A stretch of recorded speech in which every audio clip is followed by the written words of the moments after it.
Salut, tu veux savoir comment faire le lien entre tes défenseurs et ton gardien sur les tirs extérieurs? Regarde la suite.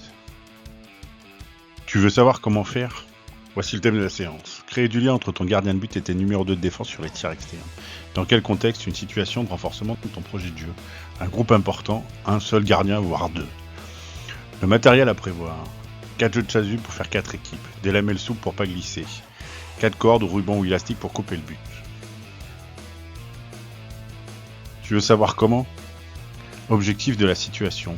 Forcer les tirs dans l'espace 1-2 de près. Renforcer le flottement de ma défense sans pivot. Renforcer le lien entre le gardien de but et le numéro 2.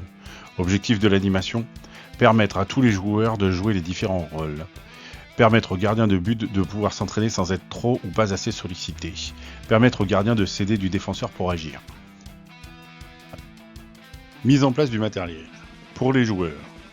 Chaque zone coupée en 3 secteurs. Un secteur central, 2 secteurs latéraux un peu plus grands que l'espace 1-2. Pour les gardiens, chaque but partagé en 3 parties égales dans le sens de la hauteur.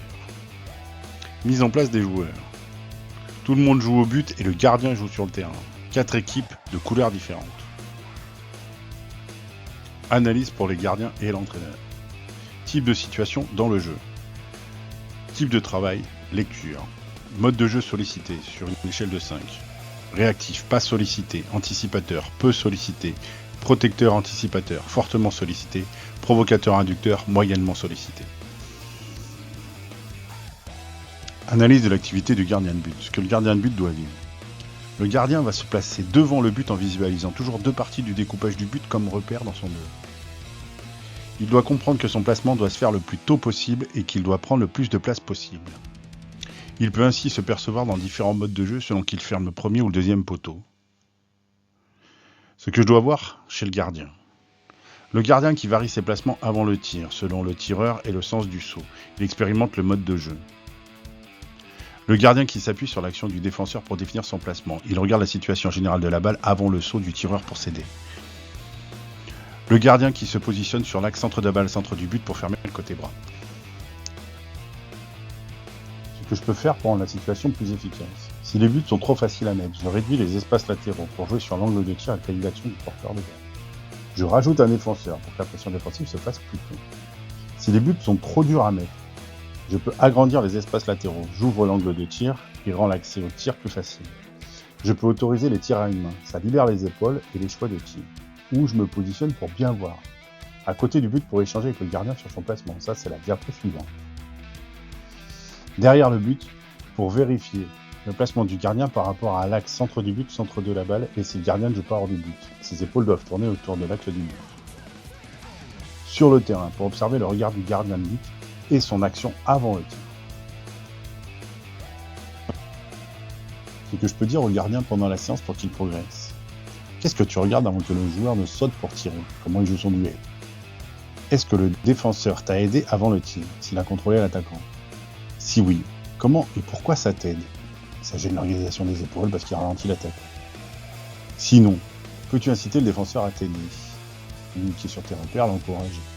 Est-ce que tu t'organises par rapport au découpage du but? Si oui, en quoi ça t'aide? Ça lui permet de s'organiser autour des repères plus nombreux et des espaces plus petits. Sinon, est-ce que tu arrives à visualiser le but dans ton dos? Si oui, je relance l'intérêt d'utiliser le découpage du but pour que le gardien essaye des modes de jeu différents.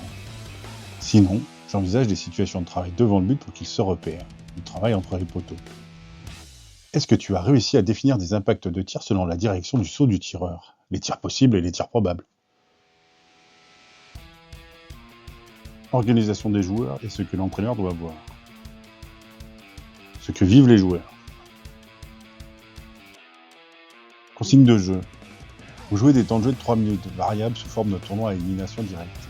Plus de défis et gain de temps. 2 équipes sur le terrain. 2 équipes sur le bord qui font du gainage ou une autre activité.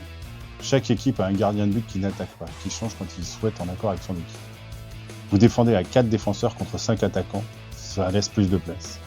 Un défenseur va se mettre à côté du but quand son équipe ne défend pas. Vous jouez avec les règles du hand.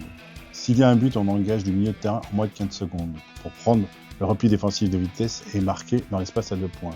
Vous tirez à 2 mains au 6 mètres et à une main au 9 mètres. Quand je suis gardien, je dois essayer de fermer 2 espaces du but en me plaçant avant le tir, pour construire le repérage devant le but.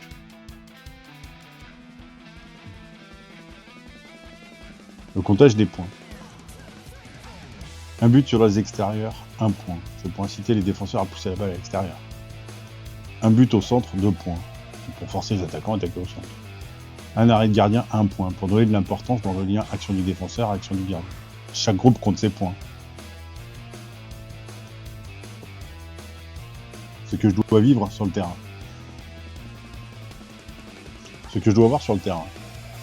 Les joueurs qui s'organisent pour fermer collectivement le secteur central, un bloc défensif qui se déplace avec la balle. Les attaquants qui cherchent à prendre la défense de vitesse grâce à la circulation de balle. Les défenseurs latéraux qui poussent leur action défensive le plus possible vers l'extérieur pour gêner l'organisation motrice du porteur de balle et aider le gardien à avoir des tirs faciles à stopper. Explication de la situation. L'idée de cette situation est de permettre aux joueurs de prendre conscience de leur rôle d'aide pour le gardien de but, en exerçant une pression sur le tireur pour forcer les tirs difficiles. De renforcer le lien du couple défenseur face au porteur de balle, gardien de but. Ceci en faisant alterner les rôles de joueur de champ et de gardien de but à tous, chacun découvre les problèmes de l'autre. Le choix de valoriser le but au centre et d'amener plus d'attaques dans ce secteur pour fixer la défense et provoquer les déplacements vers l'extérieur du défenseur et de la balle. La règle de l'engagement doit inciter les défenseurs à replier le plus vite possible autour de la zone pour éviter les buts sur grand espace. Comment je fais évoluer la situation? Si les défenseurs se placent seulement pour ne pas prendre de but dans le secteur central, je peux réduire le secteur central pour faciliter les tirs. Et ou valoriser plus les arrêts des gardiens, 2 points par arrêt sur les tirs extérieurs. Ou augmenter les points sur les buts extérieurs. Sans arrêter le jeu, je peux demander aux joueurs, je relance l'expérimentation. Comment je peux marquer des points? Comment je peux mettre mon gardien plus en réussite? Comment les attaquants peuvent battre la défense? Entre 2 matchs, je peux demander aux joueurs ce qu'ils ont compris du rôle des numéro 2 dans cette situation. Préciser que le numéro 2 doit orienter les courses de l'arrière vers l'extérieur. J'espère que cette vidéo t'a plu. Merci d'avoir regardé cette situation. Retrouve dans la description une séance sur les bases du gardien à l'aile. Abonne-toi à ce média. Bonne séance. Dis-moi par message si cette situation a fait progresser tes gardiens. Et à bientôt sur ton terrain et mes réseaux.